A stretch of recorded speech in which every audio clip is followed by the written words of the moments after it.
오늘은 누가복음 22장을 함께 살펴보겠습니다. 예수님의 마지막 시간들, 뭐랄까, 배신과 다가올 고난의 긴장감이 가득한 정말 중요한 부분이죠. 바로 들어가 볼까요? 네, 좋습니다. 배경은 6월절이 이제 코앞으로 다가온 예루살렘이에요.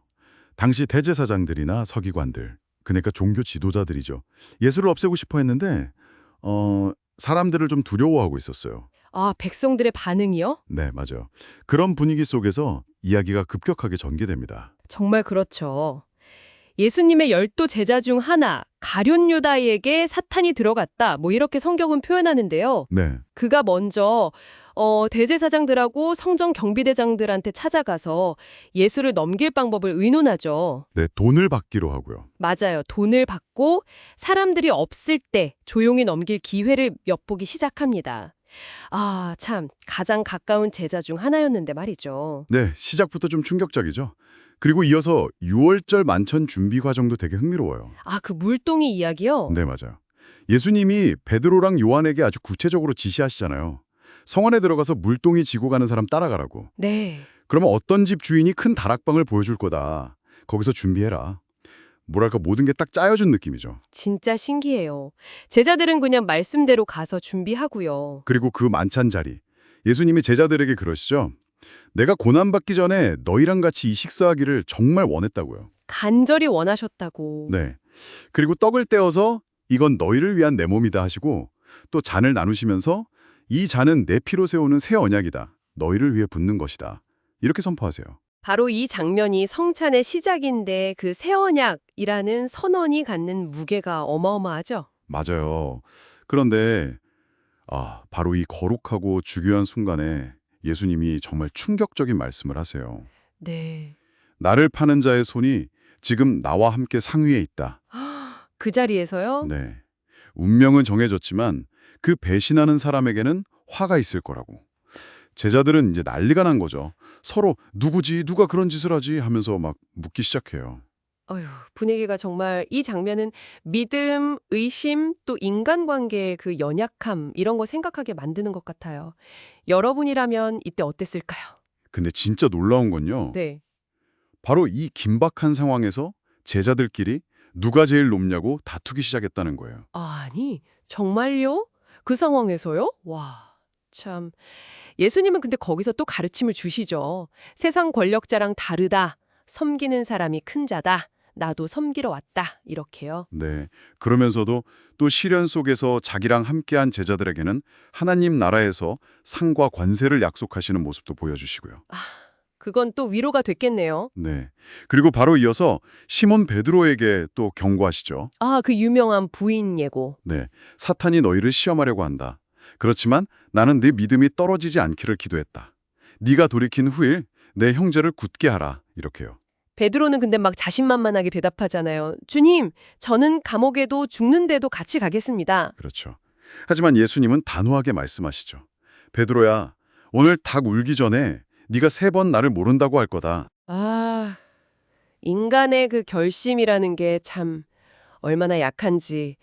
그리고 이전과는 다르게 전대 배낭, 심지어 검까지 준비하라고 하시는 것도 좀 특이했어요. 맞아요. 앞으로 닥칠 환란의 성격이 달라질 거라는 걸 좀 암시하시는 것 같기도 하고요. 그 후에 이제 감람산으로 가시죠. 늘 하시던 대로 기도하시러. 네. 제자들에게도 기도하라고 하시고는 조금 떨어져서 혼자서 정말 간절히 기도하시죠. 아버지 뜻이라면 이 잔을 내게서 옮겨주세요. 그렇지만 내 뜻대로 하지 마시고 아버지 뜻대로 하세요. 땀이 핏방울처럼 흘렀다고. 네, 그 정도로 처절하게 기도하신 거예요. 그런데 돌아와 보니 제자들은 자고 있었죠? 슬픔 때문에 지쳐서. 아, 예수님이 얼마나 외로우셨을까요? 네, 정말 그 고독이 느껴져요. 근데 기도를 마치자마자 유다가 나타납니다. 타이밍이 참... 네, 무리를 이끌고 와서는 입맞춤으로 예수를 넘기죠. 그 위선적인 신호로. 그 입맞춤이 배신의 신호였다니. 그때 한 제자가 격분해서 칼을 휘둘러 대제사장의 종의 귀를 베어버리잖아요. 네, 베드로라고 다른 복음서에 나오죠? 그럴 가능성이 높죠. 근데 예수님은 그걸 막으시고 오히려 그 귀를 고쳐주세요. 와, 잡히시는 순간에도 치유를 하시다니. 네, 폭력이 아니라 치유와 순종으로. 그리고 자기를 잡으러 온 사람들에게 이제는 너희 때요 어둠의 권세로다. 이렇게 말씀하시고는 순순히 잡혀가십니다. 베드로는 그걸 멀찍이서 따라가죠. 대제사장 집들까지. 네, 근데 거기서 사람들이 알아보잖아요. 당신도 저 사람과 함께 있지 않았냐고. 그러니까 베드로가 3번이나 부인하죠. 난 모른다고. 3번이나요? 네. 그리고 마지막 부인을 하자마자 정말 거짓말처럼 닭이 울어요. 아, 그때 주님이 돌아서서 베드로를 보셨다고 해요. 눈이 마주친 거죠.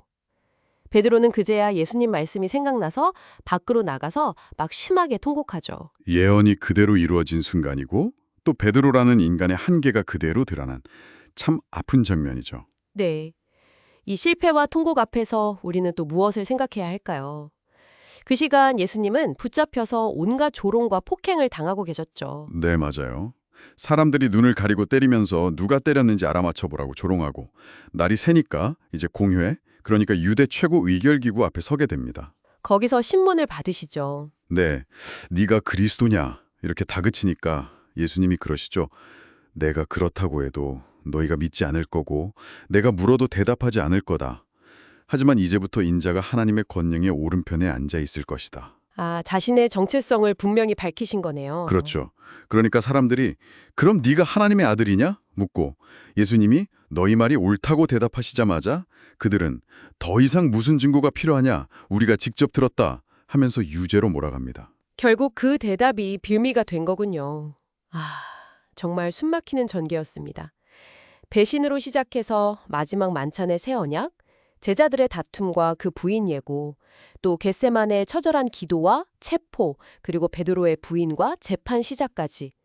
누가복음 22장은 정말 예수님의 마지막 여정에서 인간적인 연약함과 신적인 사명이 막 교차하는 가장 극적인 순간들을 담고 있는 것 같아요. 그렇습니다. 정말 많은 일이 있었죠. 여기서 한 가지 여러분께 깊이 생각해 볼 질문을 하나 던지면서 마무리하고 싶습니다. 감당하기 어려운 그 엄청난 고난 앞에서도 아버지의 뜻을 끝까지 따르려는 예수님의 모습이 있잖아요. 네. 그런데 바로 그 격에서 배신하고 누가 더 크냐고 다투고 결국 부인하고 결정적인 순간에는 잠들어버리는 제자들의 모습이 정말 극명하게 대조됩니다. 여러분은 이 대조를 보면서 믿음이라는 게 뭘까? 또 이런 극한 상황에서 드러나는 우리 인간의 본성은 뭘까? 이런 것들을 한번 생각해 보시면 어떨까요? 이 질문을 마음속에 품고 잠시 묵상해 보시는 것도 좋겠습니다.